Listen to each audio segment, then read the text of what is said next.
Agora nós faremos a apresentação da próxima mesa, é a mesa 3, e ela é denominada Experiências Espirituais e Transformação. Teremos, então, a palavra do colega Eric Ávila Pires, e ele vai nos trazer alguns estudos e o impacto das experiências espirituais. O Eric é de Minas Gerais, médico de família e comunidade, mestrando do programa de pós-graduação em saúde pelo Núcleo de Pesquisa e Espiritualidade e Saúde, NUPES, da Universidade Federal de Juiz de Fora, membro da Associação Médico Espírita de Minas Gerais.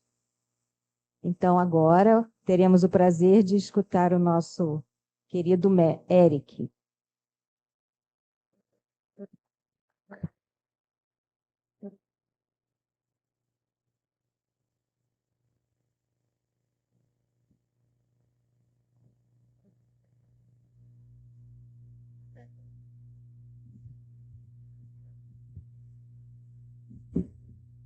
Oi, aí, agora foi. Bom dia, pessoal. Então vamos lá, nós vamos conversar um pouco sobre as experiências espirituais e o impacto na vida das pessoas. É pra cá.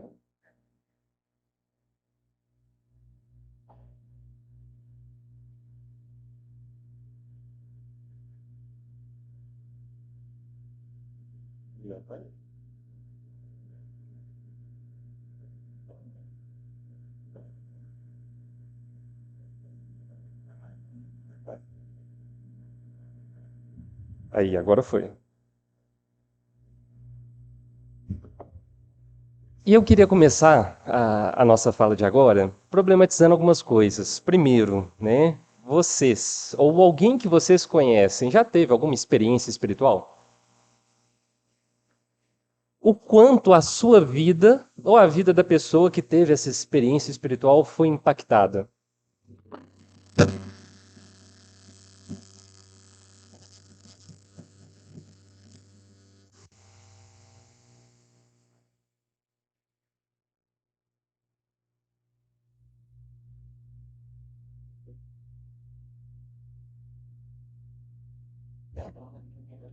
Oi? Vamos lá, com calma. O negócio tá a sincronicidade, as experiências espirituais, o negócio tá forte hoje. E como você, ou ela, essa pessoa, fez para elaborar essas experiências, que é um ponto muito importante.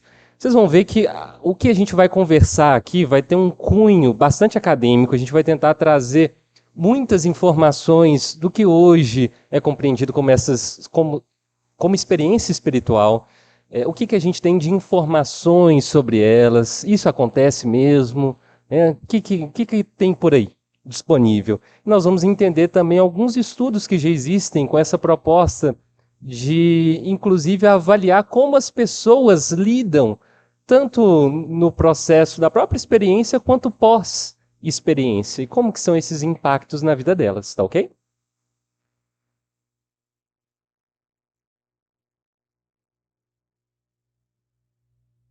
E aí, para começar, eu queria problematizar uma questão, né? Do mesmo jeito que vocês estão aqui hoje, tendo a oportunidade de pensar sobre esse assunto no encontro, muitas outras pessoas de diferentes denominações religiosas também se debruçam sobre várias temáticas.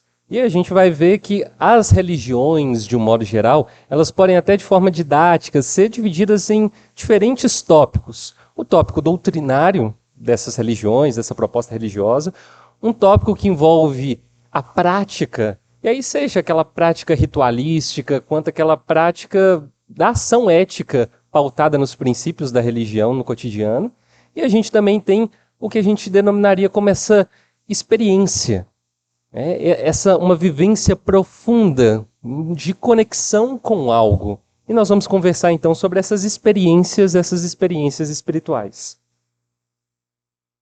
O negócio foi? E aí, quando a gente fala dessa palavra experiência e da palavra espiritual, de onde que surgiu isso? Né? Quais são os termos que são utilizados? Isso é um consenso na literatura. E a gente vai ver que William James, que foi um grande pai da psicologia moderna que a gente tem hoje, ele propunha lá no início do século XX um estudo desse tipo de fenômeno e até com um viés, com um olhar muito concentrado no aspecto religioso. Ele vai falar sobre as experiências religiosas. E ao longo do tempo nós vamos ter várias denominações para isso, de acordo com o olhar, com o tipo de abordagem que as pessoas vão dando. Então foi dito aqui já a respeito das experiências anômalas, e vai ser abordado ainda no período da tarde, né, mesmo com o Alexandre, com a Anaí. E temos também, mais recentemente, nesse século, até, na verdade, no final do século passado, um termo, né, que foi cunhado, que é entendido como experiência espiritualmente transformadora. E o que tem a ver espiritualmente transformadora com as experiências espirituais? Será que toda experiência espiritual seria uma experiência transformadora? E vamos ao conceito. Né? O que seriam essas experiências espirituais? Seriam interpretações de fenômenos subjetivos relacionadas ao envolvimento do indivíduo com o sagrado. Isso é muito importante, né? Esse contato com uma outra dimensão, uma dimensão transcendente da vida, que pode transformar o modo como aquele que tem a experiência vê a vida, entende a morte, reflete a respeito do sofrimento. E se a gente fosse detalhar essas experiências, nós poderíamos colocar a ideia da experiência espiritual como um guarda-chuva em vários segmentos diferentes. E dentro de um estudo que foi proposto de classificação dessas experiências, eu trouxe aqui para vocês grandes grupos de classificação do que seriam essas experiências espirituais. Então nós temos as experiências místicas, que trazem aquele senso de unidade com o todo da realidade, e é uma experiência habitualmente dita como algo muito real. E a gente poderia dividir essas experiências místicas em experiência de total conexão com a natureza, experiência de não percepção do tempo e espaço, sentimento de que tudo é sagrado e divino, experiência de algo que não pode ser colocado em palavras, né? Algumas pessoas nomeiam, né, desse jeito. Sentimento de união com todas as coisas no universo. Sentimento de uma nova realidade sendo revelada. Unidade com Deus ou alguma coisa maior que si mesmo. E até uma dissolução do ego, uma consciência individual chegando a desaparecer. Isso tudo é cunhado a partir dos relatos, né, da reflexão que se tem das falas das pessoas que passam por essas experiências. Um outro tópico que a gente poderia trazer são as experiências mediúnicas. E aí, uma classificação na literatura seria a extensão da consciência de alguém para além do mundo fenomenológico e do contínuo espaço-tempo, do modo como percebemos, onde indivíduos ou médiums podem supostamente se comunicar com o falecido. Sentir a presença de alguém que morreu seria um desses modos, escutar vozes de alguém que morreu, experiência de ver aparições ou espíritos, né? Então, isso é que a gente poderia pensar dentro desse eixo da mediunidade. Temos também as experiências psi, que envolvem algum tipo de percepção extrasensorial, percebidas como paranormais, e incluem intuição, precognição, clarividência, telepatia e outros. E, às vezes, a experiência de um sonho que posteriormente se tornou realidade. Não sei se alguém aqui já teve experiências assim. Ou então a experiência de uma intuição, ou até mesmo uma experiência de usar a intuição para tomar uma decisão. Alguns falariam, qual que é a diferença, né, de ter intuição sobre algo, e a intuição para tomar uma decisão? Eu vou até compartilhar bem rápido aqui um caso, e até um caso da minha trajetória de vida. A única coisa que eu tinha certeza na vida que eu nunca ia fazer era medicina. E aí chegou um determinado tempo que, realizando uma leitura de um livro, na hora que narrava a figura de um médico que entrava numa casa e que com a palavra dele ele conseguia trazer paz, alento, consolo para o doente, para os familiares, eu fui tocado profundamente, comecei a chorar, chorar, chorar, chorar, e veio aquela intuição, aquela certeza que era isso que eu ia fazer à vida. E era um modo imperativo, não tinha como eu fugir daquilo, aquele era o caminho. E era uma certeza muito profunda. Isso foi um tipo de experiência espiritual que envolve essa dinâmica, né, de uma experiência de usar a intuição para tomar uma decisão. Agora que eu vi que eu estava no slide anterior, gente.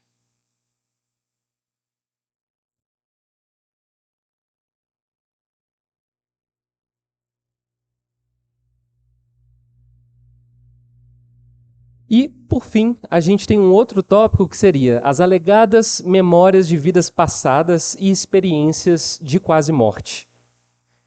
E aí, alegadas memórias de vidas passadas e experiências de quase morte? O que são essas experiências, né?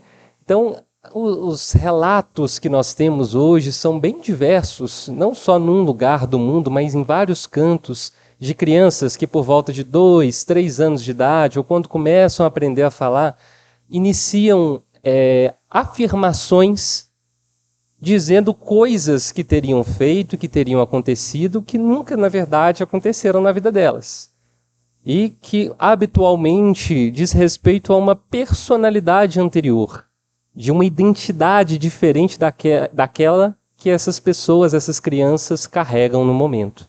Então, daí essas alegações, né, de uma suposta vida passada, né, uma memória de uma suposta existência anterior, e que boa parte das vezes é corroborado com comportamentos diferentes que lembram o da suposta personalidade anterior e outras coisas, né? Brincadeiras que às vezes a criança vai desenvolvendo, e isso se prolonga durante um tempo. E em algumas circunstâncias é tão real, mas tão real, que os próprios pais, que em algumas circunstâncias não corroboram de crenças reencarnacionistas, ficam impressionados com aquilo. E temem pelo futuro do filho, acham que às vezes a criança está enlouquecendo, né, diante daquele quadro, confundindo uma realidade presente com uma ideia aparentemente fantasiosa. Temos também as experiências de quase morte, em que indivíduos que vivenciaram literalmente a morte, mas voltaram, né, daquele estado de morte, né, momentâneo, relatam um padrão de fenômenos, de coisas. Normalmente vem uma luz com a presença de um ser angelical, ou algum ser que o indivíduo tem uma consideração maior, algum parente falecido. E vai variando as coisas de acordo com o aspecto cultural também, né? Essa descrição ela tem esse aspecto de variação. E em alguns instantes o indivíduo se vê para além do próprio corpo e vê as coisas que estão acontecendo simultaneamente. Vê o seu corpo sendo reanimado, vê a conversa dos médicos, dos enfermeiros, né, enquanto ele está ali a princípio morto. E depois até narram, comentam sobre o que de fato teria acontecido durante aquele exato momento. Então essas são as experiências de quase morte.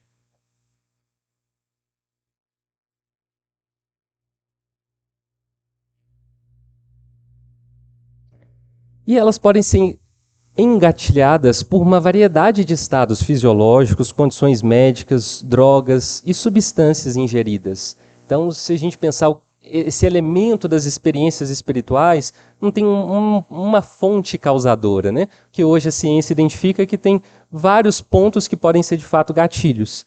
E elas não dependem de uma religião ou de uma crença espiritual específica, mas se relacionam a elas no modo como são interpretadas e explicadas, como eu mencionei. Então, um indivíduo tem uma experiência de quase morte, é fortemente católico, ele vê uma santa, ele vê Maria. É um outro indivíduo que tem uma crença diferente, né? Um judeu, ele vai ver alguma figura ali específica do judaísmo, né? Então, isso traz um aspecto cultural importante. E há propostas que permitem diferenciar experiências espirituais de transtornos mentais, porque eu acredito que vários de vocês talvez estejam pensando, nossa, esse povo está enlouquecendo, né? Essas narrativas aí, esse negócio está fantasioso demais. Mas hoje em dia, quando a gente pensa até os quadros de esquizofrenia, de transtorno bipolar, que cursam ali com delírios, é sim perceptível que uma grande quantidade desses delírios é de ordem religiosa.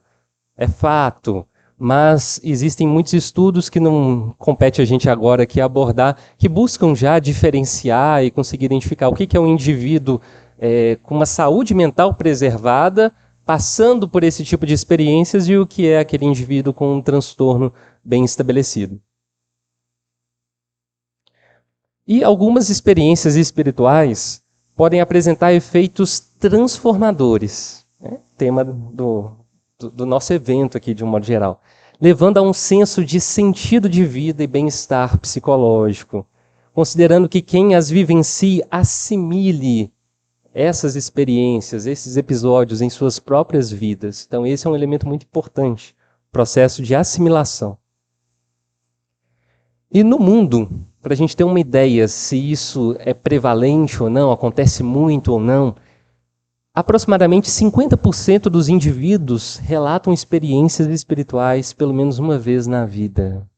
Essa é a estimativa. 60% dos cidadãos britânicos relatam já ter tido uma experiência espiritual.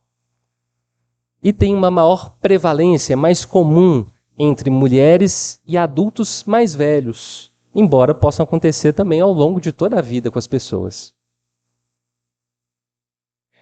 E aí eu queria trazer para o cenário brasileiro, né? Tem um estudo que avaliou 306 adultos jovens em São Paulo. E pouco mais de 82% dessas pessoas relataram pelo menos uma experiência anômala. Então a gente percebe que mesmo entre os jovens, isso pode estar presente. Essa amostra, né, era uma amostra convencional, então não foi algo aleatório, né, na população. Então a gente tem vários vieses aí quando a gente pensa o enquadramento geral da população brasileira, né? Esse estudo não serve para esse tipo de interpretação. Mas uma outra proposta interessante, uma avaliação de 158 pessoas do Sudeste brasileiro. E aí, essas pessoas, parte delas eram médiums, se diziam médiums. Parte dessas pessoas buscaram ajuda num grupo espírita. Outra parte, num terceiro grupo, eram pessoas de filiação religiosa que não tinha mediunidade como uma questão fundamental ou pertencente daquela filiação religiosa. E um quarto grupo de pessoas que se auto-intitulavam ateias. 100% dessas pessoas relataram experiências anômalas, né? Essas experiências espirituais, pelo menos uma vez na vida. Olha como que é interessante a gente perceber que é algo muito presente, né? Faz parte, sim, da nossa sociedade. E aí, eu queria trazer uma pesquisa que foi feita, uma publicação até bem recente, né, nesse ano, e de um estudo com 1.053 pessoas que tinha uma proposta de ser um estudo representativo da população brasileira, que tivesse a cara do que é a nossa população enquanto Brasil. Mas acabou que, na hora de fazer a separação dessa amostra de pessoas, o resultado final, né, era um público com uma maior educação e maior renda do que a maior parte dos brasileiros. O que, por um lado, alguns talvez até falassem, né? Então, essas pessoas talvez tivessem uma chance menor de apresentar esse perfil, né, de fenômeno, já que muitos argumentam, sem muita evidência para falar isso, né, de que esse tipo de experiência seria um tipo de experiência de pessoas não cultas, ignorantes, etc. E aí, olhem só, quase 92% das pessoas avaliadas tiveram experiências espirituais pelo menos uma vez na vida. E era mais prevalente em mulheres, assim como a gente percebe no restante do mundo. Idosos também tinham uma prevalência maior, mas só num subgrupo específico, do grupo de experiências místicas. Essas experiências místicas foram as mais apontadas por essas pessoas. Em segundo lugar, as experiências psi, que a gente conversou aqui anteriormente, né?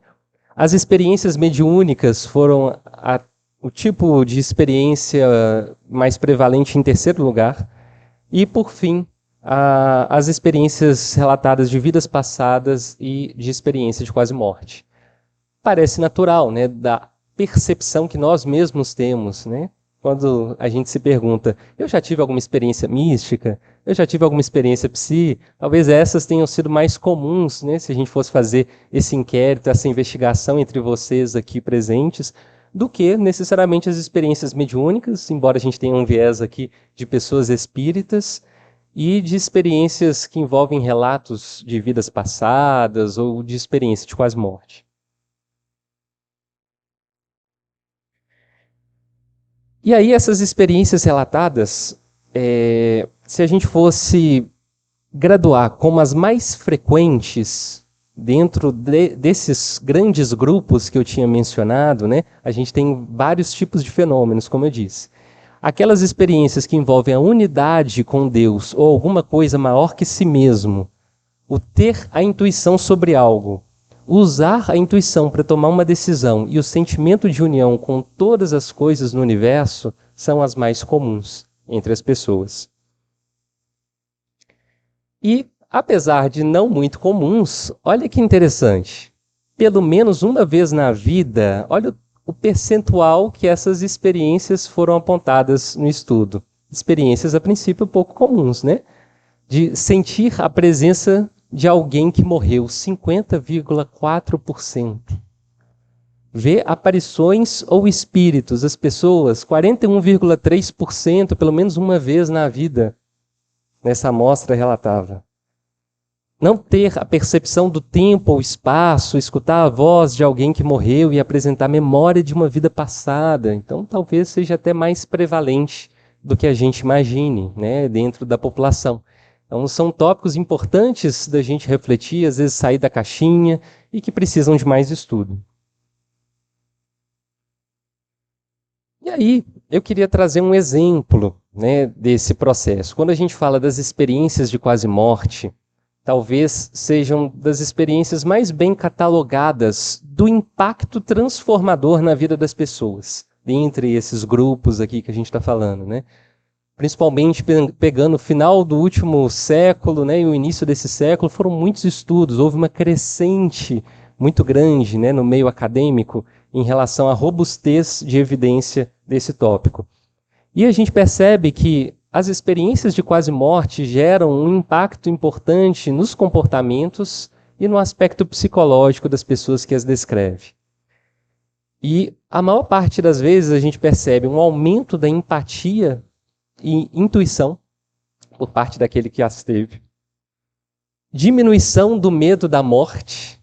Olha que só, eu tenho todo aquele processo, né, de quase morrer, e aí depois eu volto da morte com uma redução do medo da morte, né? Eu já morri mesmo, né? Faz sentido, não faz? Aumento da crença em vida após a morte, né? Ué, ele se viu morto. Deve existir alguma coisa depois da morte, né? Faz sentido também esse tipo de crença na pessoa. Aumento da religiosidade. Então, busca a religião como um caminho de vivenciar esse fenômeno espiritual, esse contato com o transcendente, com essa dimensão nova que a pessoa teve a oportunidade de vivenciar. E diminuição do desejo por sucesso material e por aprovação dos outros. Olha como muda o olhar, né? Mexe com sentido, mexe com propósito. E nesse ano foi publicado um estudo que avaliou o quanto que isso permaneceu depois de 2 décadas. Então as pessoas tiveram essas experiências, as pessoas tiveram a mudança, e aí depois de mais de 20 anos, elas foram avaliadas novamente. E o que a gente vê? Uma estabilidade dessas mudanças mesmo após 2 décadas.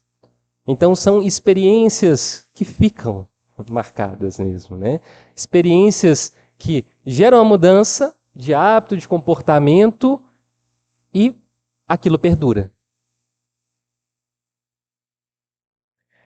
E a pergunta que fica, por que algumas vezes as experiências resultam em transformação e outras vezes não? E aí alguns autores levantaram hipóteses para isso. Então, lá atrás, ainda na década de 30, um autor disse que o poder ético e moral da pessoa seria um fator determinante. Já um pouco mais para frente, houve o levantamento da hipótese de que há uma discrepância em intensidade da emotividade da experiência. E aí foi muito marcante o que o Gelson falou aqui mais cedo, a respeito dessa sincronicidade, o quanto que o elemento emocional é importante na sincronicidade. E talvez esse elemento seja uma questão muito importante também na hora da gente pensar o quanto que essa experiência espiritual gera uma transformação no indivíduo. E um último autor trazendo uma tríade, né, de propostas que teria vinculação ao poder emocional e da natureza dessa experiência, o nível de desenvolvimento e disposição do indivíduo e o contexto social desse indivíduo, que apoiaria ou impediria o potencial transformativo dele e às vezes até catalisaria, né, todo esse processo. E então, a gente está falando de tempo, né? E como tudo na vida, o processo de integração psicoespiritual dessa experiência também pode demorar tempo, né? Pode demorar meses, pode demorar anos e às vezes até décadas, segundo os autores falam. E aí, pensando que isso pode demorar tempo e que seria constituído por etapas, eu queria trazer uma proposta desse autor, o Rominger, que tenta detalhar em 7 possíveis etapas dessas experiências. Uma etapa inicial de choque, de confusão, de agitação. Imagina só, gente. Você morreu, voltou, se viu morto, aquilo vai de encontro com as suas crenças pessoais, com tudo que você fazia, você tinha uns propósitos de vida e de repente você começa a pensar algo diferente. O que é isso? Você se agita, você fica confuso. E aí, eis que vem uma reorientação inicial para o funcionamento conforme o mundo. A vida precisa seguir. Então eu vou me orientar aqui, o mundo está me cobrando e eu vou caminhando. E eis que o indivíduo começa a perceber qual que é essa identidade interna dele. E como que ele enxerga o aspecto social. Ele começa a ter um despertar para outros horizontes, né, para o elemento social.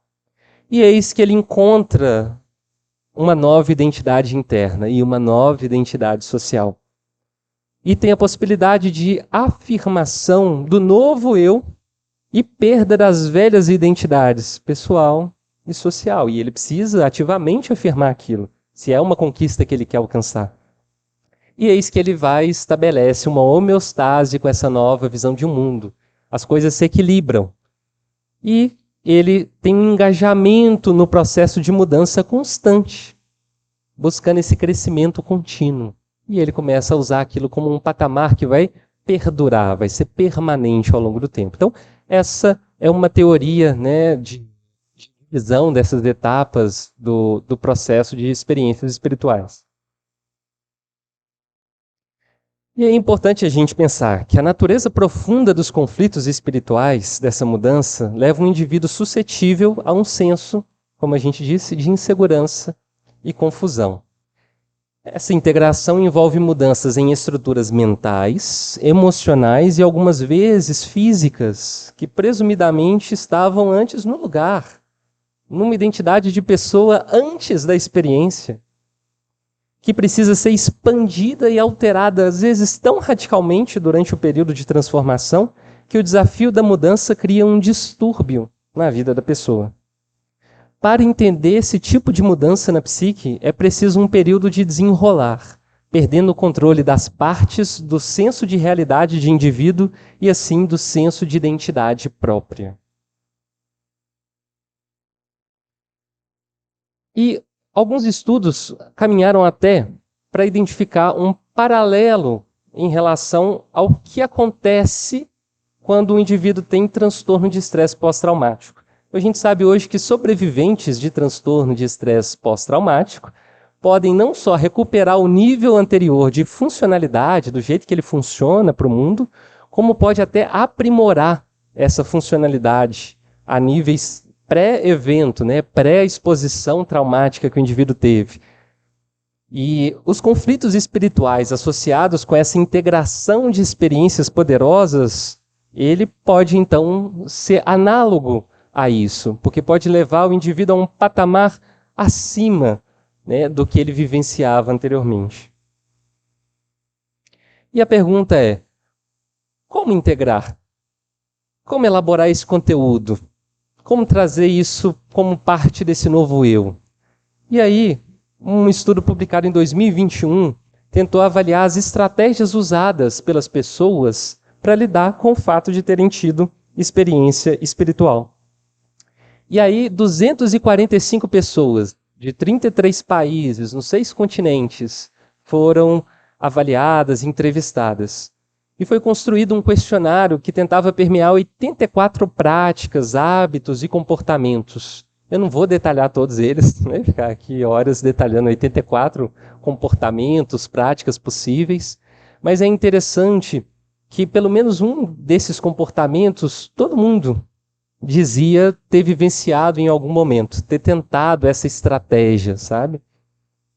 E a gente pode dividir esses vários hábitos e comportamentos em 9 grandes grupos. E aí eu coloquei aqui na ordem do uso, né, do tanto que aquela pessoa, em termos de frequência, utilizou desse hábito, desse comportamento, né, e o tanto que para a pessoa foi importante. E aí, primeiro, os ambientes de apoio. Isso aqui não poderia ser considerado um ambiente de apoio? É um espaço que a gente pode refletir, aprofundar em si mesmo. A exploração pessoal, que é o movimento de olhar para dentro de si mesmo, entrar em contato com as emoções, com o que está passando na intimidade. As práticas espirituais, um certo ajustamento às sensibilidades elevadas. Isso eu achei até curioso, porque muitas pessoas, pós esses eventos, aumentam a sua sensibilidade, seja sensibilidade à luz, ao som, né, a algum contato com alguma substância, né? E aí o indivíduo ele precisa fazer um ajustamento, né? E isso foi considerado aqui. Atividades de apoio, seja uma atividade física, uma caminhada que eu faço, uma meditação. E lembrem-se, isso aqui está na ordem das coisas mais apontadas, tá? Procura por profissionais alternativos de saúde. Adoção de hábitos de nutrição mais saudáveis. Situações sociais de apoio. Ah, meu familiar, um amigo. Né? E, por fim, busca por profissionais da psiquiatria e tomar medicações. E aí, leia-se, dentro desses profissionais da psiquiatria está incluído o psicólogo, tá? Lá dentro das questões, dos itens, né? Então é separado. Mas o psicólogo pontuava muito mais do que o psiquiatra. Então a gente vê o quanto que isso para as pessoas, em termos de utilização no nosso cotidiano, talvez, né, o profissional da saúde hoje em dia não tem sido, né, a principal fonte de apoio para a elaboração e para a estruturação após essas experiências. E aí a pergunta que a gente faz, por quê? Será que os profissionais de saúde não poderiam estar qualificados para dar conta de auxiliar? De apoiar? Então, fica a reflexão considerando principalmente o quanto que essas experiências são prevalentes, são comuns na nossa população em geral. E, por fim, a pergunta que fica, como que a gente pode potencializar ainda mais esse crescimento, eu, pessoalmente?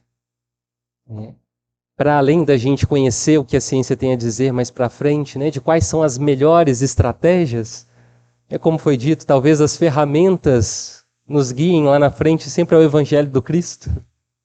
Mas e hoje? O que eu tenho feito? Como eu tenho conduzido a minha vida e lidado com isso tudo? Então, gente, esse foi só um preâmbulozinho para mais tarde, no tópico de experiências anômalas, o Alexandre e a Anaí poderem trabalhar de forma mais tranquila, tá bom? Muito obrigado.